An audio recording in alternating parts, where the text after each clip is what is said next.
নমস্কার বন্ধুরা, test best রেসিপিতে সবাইকে স্বাগত। আজকে একটা চিকেনের রেসিপি শেয়ার করব।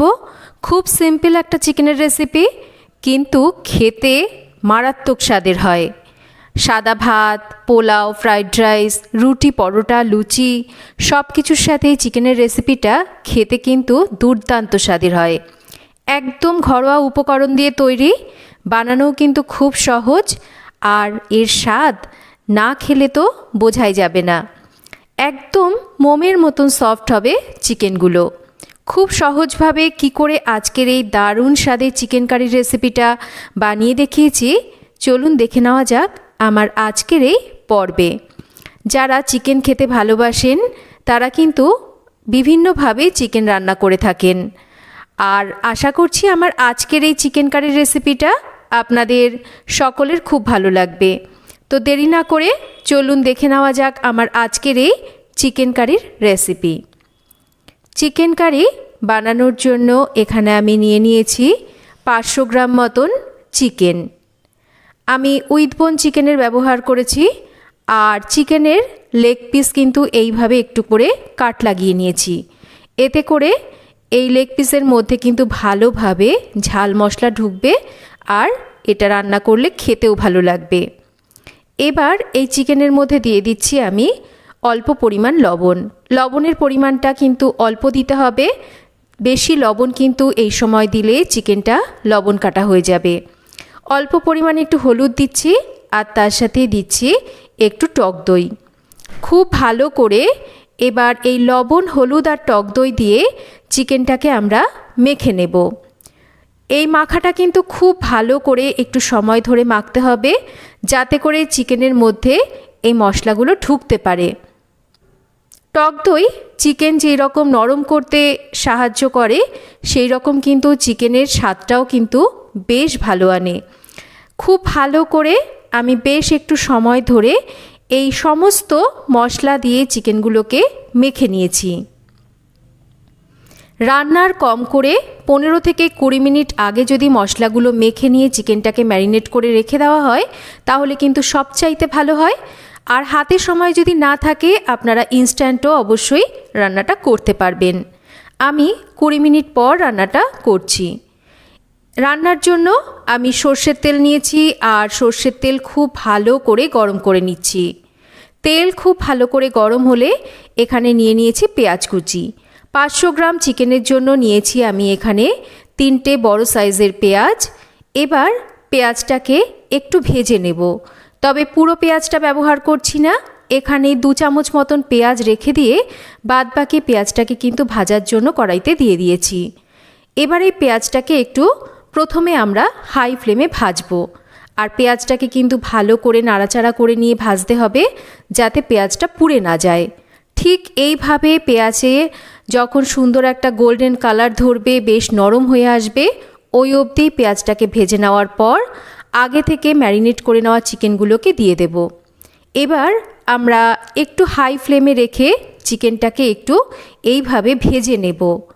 অনেকেই চিকেন রান্না করতে গেলে শুনি চিকেন থেকে জল ছেড়ে যায়। আমি সবসময় বলি, যখন চিকেনটাকে আপনারা ভাজবেন তখন কিন্তু অবশ্যই গ্যাসের ফ্লেমটাকে একটু বাড়িয়ে দিয়ে চিকেনটাকে ভাজতে হয়, তাহলে চিকেন থেকে কিন্তু জলটা যে বেরোয় সেটা বেরোতে পারে না, মানে কম বেরোয়। চিকেনটার রং বদলে গেলে দিয়ে দিচ্ছি এখানে গোটা গরম মশলা, একটু দিচ্ছি আদা রসুন বাটা।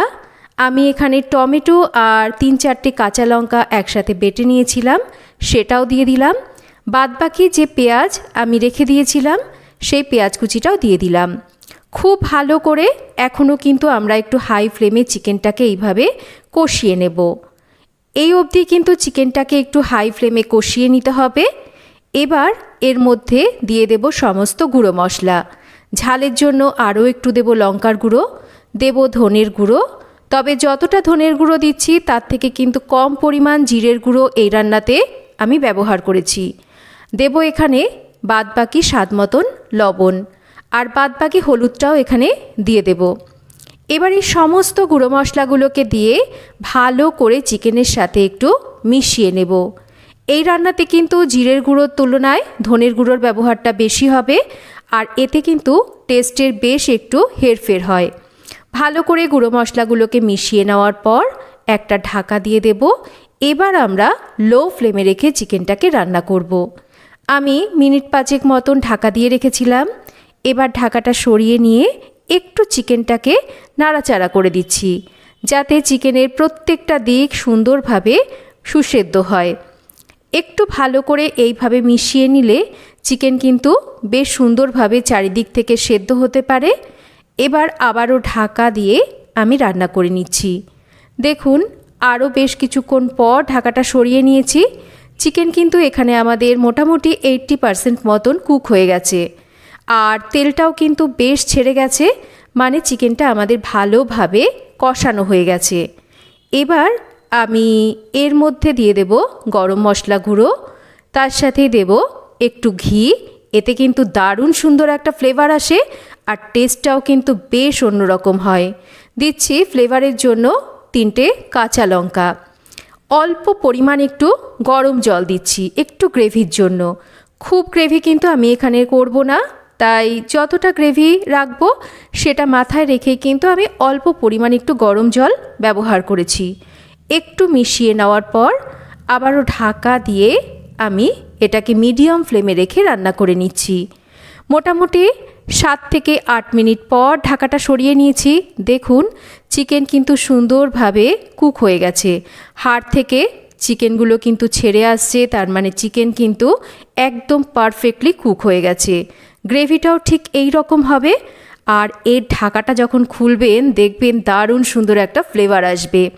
খুব সিম্পল একটা চিকেনের রেসিপি, খেতে কিন্তু অপূর্ব স্বাদের হয়। একবার আপনারা এইভাবে চিকেনের রেসিপিটা বাড়িতে বানিয়ে দেখুন। আশা করছি রেসিপিটা আপনাদের সবার খুব ভালো লাগবে। তো কেমন লাগলো আজকের এই চিকেনের রেসিপি একটা কমেন্ট করে জানাবেন। রেসিপি ভালো লাগলে একটা লাইক করবেন, রেসিপিটা শেয়ার করবেন। আর চ্যানেল যদি সাবস্ক্রাইব করা না থাকে তাহলে চ্যানেলটাকে সাবস্ক্রাইব করবেন। সবাই ভালো থাকবেন। আবার ফিরে আসবো নতুন কোনো রেসিপি নিয়ে। এতক্ষণ আমার সাথে থাকার জন্য অসংখ্য ধন্যবাদ। সবাই ভালো থাকবেন, সুস্থ থাকবেন। আর চিকেনের রেসিপি তো বিভিন্নভাবে তৈরি করে থাকেন, একবার অবশ্যই রেসিপিটা বাড়িতে তৈরি করে দেখুন। আশা করছি ভালো লাগবে।